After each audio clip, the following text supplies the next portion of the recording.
અમદાવાદમાં સંકલન સમિતિમાં ધારાસભ્યોનું હિન્દુ મુસ્લિમ ભાજપના ધારાસભ્યોએ ઉછાળ્યો છે અશાંત ધારાનો મુદ્દો અને હિન્દુ વિસ્તારમાં મુસ્લિમ વસ્તીના ફ્લેટ બની રહ્યાની રજૂઆત કરવામાં આવી। હિન્દુ બિલ્ડરો હિન્દુ વિસ્તારમાં ફ્લેટ બનાવી મુસ્લિમોને વેચતા હોવાનો પણ દાવો કરવામાં આવ્યો છે। કેટલાક બિલ્ડર લાભ ખાટવા અઘોષિત રેખા બહાર સ્કીમ મૂકે છે તેમ અમિત ઠાકર ધારાસભ્યનો આ આક્ષેપ છે। તો શાંતિ બની રહે એ માટે આવી સ્કીમોને રજા ચિઠ્ઠી રદ કરવામાં આવે તેવી પણ માંગ કરવામાં આવી છે। આખા વર્ષ દરમિયાન કે મેળા દરમિયાન જે કંઈ અશુદ્ધિ થઈ હોય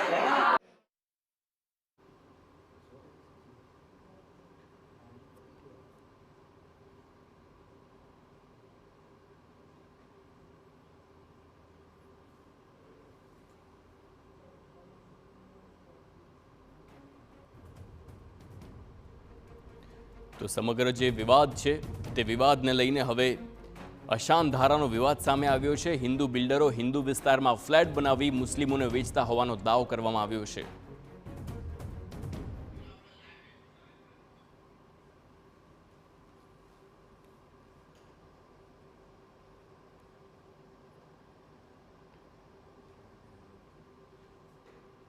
જે બિલ્ડરોને નફાખોરી કરવી છે એ લોકો મારા જ મત વિસ્તારમાં એક પાલ જુમેરા કરીને એક સ્કીમ મૂકી અને જે સંપૂર્ણ હિન્દુ વિસ્તારમાં આવતી પરંતુ કલેક્ટર પાસે અશાંત ધારામાં જ્યાં સુધી કોઈ ફ્લેટ બુક કરાવવા જઈને દસ્તાવેજ ના કરે ત્યાં સુધી એમની પાસે કોઈ જ કાયદો નથી।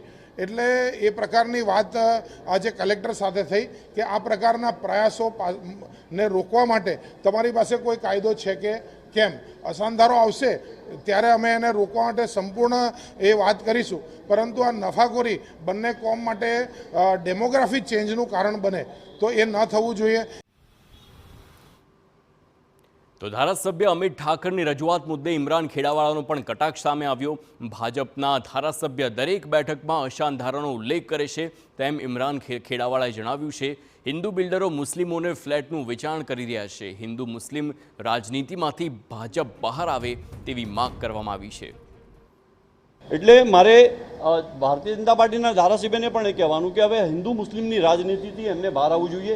જે લોકો અત્યારે આ જે સ્કીમોના અંદર જે લે છે કાયદેસરની સ્કીમ હોય, જ્યારે કમિશનરે અમદાવાદ મ્યુનિસિપલ કમિશનરે એને મંજૂરી આપેલી હોય, એનો પ્લાન મંજૂર થયેલો હોય, રજા ચિઠ્ઠી આપેલી હોય, એ રજા ચિઠ્ઠીના અંદર એને જ્યારે લોન મળતી હોય ત્યારે હું સમજુ છું એ સ્કીમ કાયદેસરની હોય, છતાં પણ એ લોકોની રજૂઆત એવી હોય છે કે આ ગેરકાયદેસર છે, મુસ્લિમની વસ્તી વધી જશે, આવનારા દિવસોના અંદર એમને મતદાર વિસ્તારના અંદર તકલીફ થશે, એ પ્રમાણેની એવો વાત કરતા હોય છે। ત્યારે મારે સ્પષ્ટ કહેવાનું કે દેશના વડાપ્રધાન જ્યારે એક સબકા સાથ સબકા વિકાસની વાત કરતા હોય ત્યારે એમના જ ધારાસભ્ય આ પ્રમાણેની વાત કરતા હોય તો હું સમજુ છું કે એમને શીખ લેવાની જરૂર છે।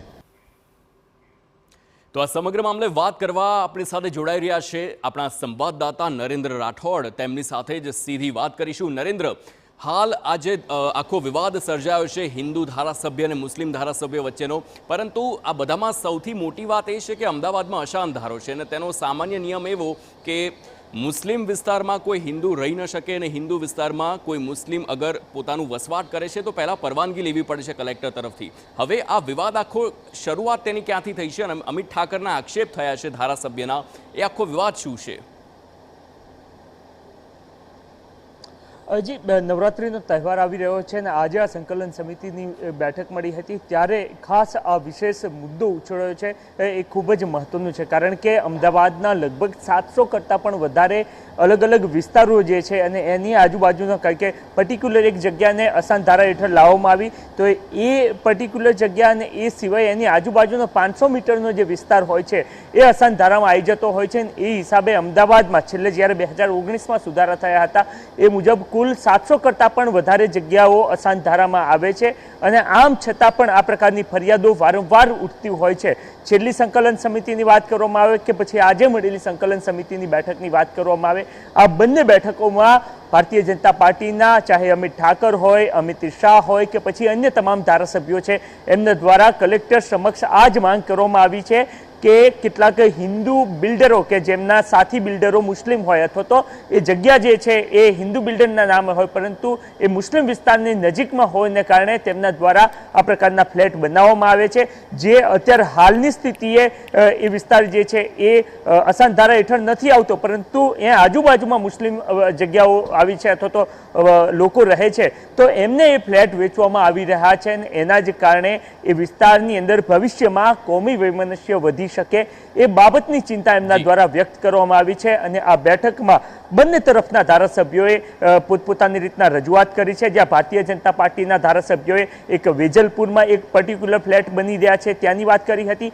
અને એક રિવરફ્રન્ટ પાસે જે ફ્લેટ બની રહ્યા છે એ સંદર્ભની અંદર રજૂઆત કરી હતી અને એ બંનેના રજા ચિઠ્ઠી રદ કરવામાં આવી પ્રકારની માંગ કરી હતી. તો સામે પક્ષે મુસ્લિમ ધારાસભ્ય ઇમરાન ખેડાવાલાએ પણ કટાક્ષ કર્યો હતો કે ભારતીય જનતા પાર્ટીના ધારાસભ્યોએ આ પ્રકારની હિન્દુ મુસ્લિમની રાજનીતિમાંથી બહાર આવવું જોઈએ અને એ એટલા માટે પણ ડરી રહ્યા છે કારણ કે એ વિસ્તારમાં જો મુસ્લિમ લોકો વધી જશે તો ભવિષ્યમાં જાણે ચૂંટણીઓ થશે ત્યારે એમને મતદાનમાં તકલીફ થઈ શકે. એ બાબતને ધ્યાનમાં રાખીને ભારતીય જનતા પાર્ટીના ધારાસભ્યો આ જે ફ્લેટ બની રહ્યા છે એનો વિરોધ કરી રહ્યા છે અને આ રીતના સંકલન સમિતિની બેઠકમાં હિન્દુ મુસ્લિમ થયેલું આજે જોવા મળ્યું. બિલકુલ બિલકુલ નરેન્દ્ર, સમગ્ર માહિતી બદલ આભાર. તો હાલ અમદાવાદમાં અશાંત ધારો અને ત્યારબાદ હાલ જે વિવાદ સર્જાયો છે તેમાં વેજલપુરના ધારાસભ્ય અમિત ઠાકરે આ સમગ્ર મામલે વિરોધ નોંધાવ્યો છે.